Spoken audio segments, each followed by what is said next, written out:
Okay, good morning, everybody. As you heard, I'm Hélène Piaget from the Responsible Mining Foundation.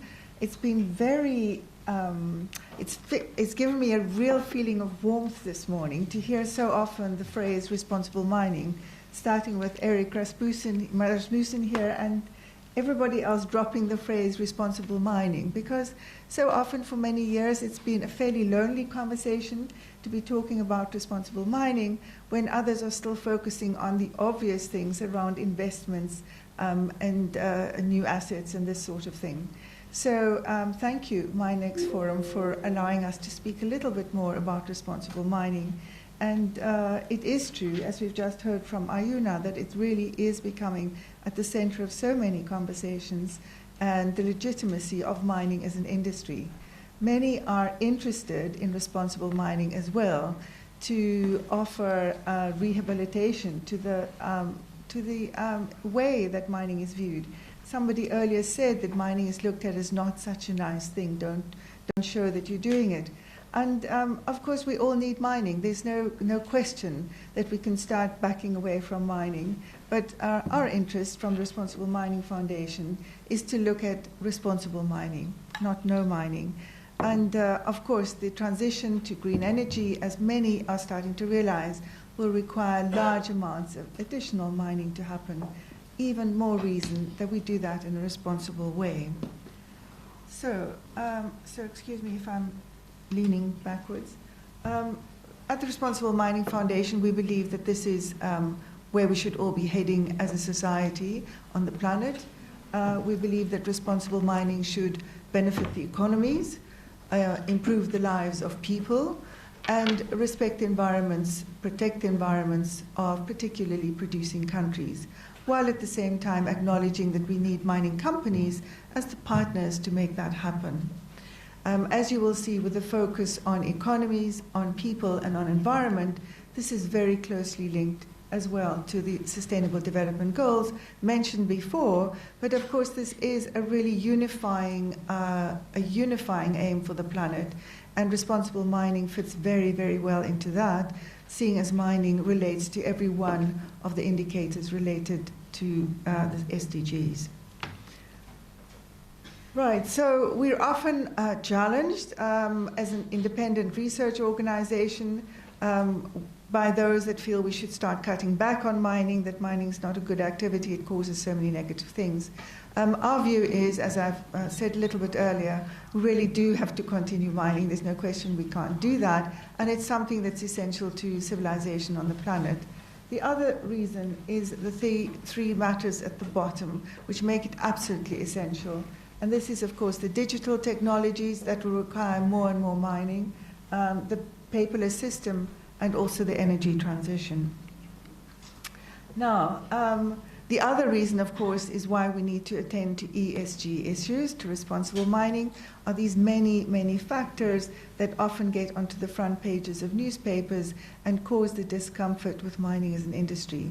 We do need to take care of those, and one can. It's absolutely possible where there is a will for companies and for governments together to work on addressing these matters. At the Responsible Mining Foundation, we measure what companies do on ESG issues, but we also add the E in front. So we talk about ESG because we think looking only at the site level, at how the environment is treated, how labor is treated, is not going to shift the economic condition of a country. And it's really important to also look at economic development issues. So we look at these 6 issues, which I won't read you through. The only one that I would point you to is life cycle management. It's another really important intergenerational thing to take into account when one's planning mining from the beginning, and of course managing it from a governmental perspective as well. So the new piece, the new frontier, the new challenge is that we really need to look at disaggregated mine site or asset level information. We've seen the trend towards project level disclosure, as it's called, assets to this audience, project level disclosure in terms of financial information, but we're seeing more and more the need for this to be extended to all ESG issues, so that ESG disclosure is done at the mine site level. So what can investors do? And I was particularly asked to speak from an investor perspective or to encourage investors. And we think there are three things particularly that mining investors can do and take care of. First one we'd like to point you to is our publication called the RMI Framework. It contains a vast range of detailed information on all the issues related to ESG and the mining industry. As you can see, it's available in 6 languages, and we're very happy to say that it's being particularly well used in China at the moment. Why is this important? It offers people who say, well, what exactly must we do? Or what are the questions we should be asking companies? Governments say, well, exactly how do we regulate for that principle? It offers a vast amount of detail in terms of how to go about it and the kinds of evidence that one can look for to find out whether it's happening. Here's an example. This is an example of an indicator. We also publish detailed questions that we use in our own assessment of the performance of companies, but that's all in the public domain and able to be used by anybody, whether investor, whether a company, whether a government seeking how to regulate can use as well. In addition, because we keep being told, but then how do we know it's happening, we've also published the kinds of evidence. So we give some guidance on the kinds of evidence that one can go and look for to see how it's happening. The other thing is that we think investors can, and as we've heard from Ayuna this morning, really encourage continuous improvement.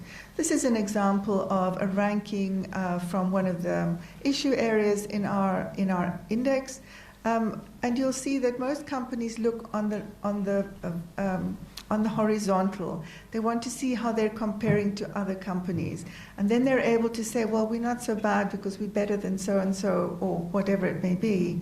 But we think the really important part that investors can do, and that is to encourage the piece in the blue circle, because that's where we want to see continuous improvement. Our emphasis is really on encouraging companies to compare themselves, to look at continuous improvement, rather than to compare themselves to competitors necessarily. And the third thing that we think is really important is open data principles. If data is freely available, if it's available by default, if it's timely, so it's not old data, and if it's also accessible, so that, for example, there are Excel sheets that are machine readable, this makes an enormous difference to building trust and to building confidence in the industry. And of course, it limits risks, because investors want to see the real data, they want to be able to compare data, and they also want to be able to see mine site level information, asset level information. All the aggregated information that people are still struggling to compare and to actually compile often is not that helpful because it hides so many risks, as we can see with tailings dams, for example. And you may be aware that there's an enormous initiative that's been promoted here from London, indeed, to build a really vast database of all tailings facilities in the world and various other dimensions of information on each of those tailings facilities. This is the beginning. I was just speaking 2 evenings ago to those that are busy promoting this from an investor perspective. And tailings facilities is the beginning of actually sharing all sorts of ESG data on assets around the world. So in summary, these are the 4 things that we would recommend for investors to pay attention to. Firstly, is to also disclose your own dimensions, your own criteria for lending, because often this is not known, and if it was made more public, if it was better declared, the EBRD is a good example where they make it fully public. It also helps promote the general momentum towards more responsible mining. we also think it's helpful if you educate your own constituencies. Often there's a lack of understanding of the importance of responsible mining, why we need to do it.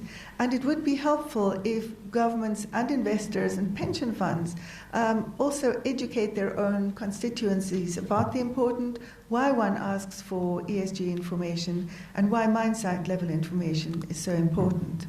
And then the last three that I've already covered, which is looking at engaging companies on continuous improvement, demanding open, disaggregated asset level information, and also to use and disseminate the framework which is freely available.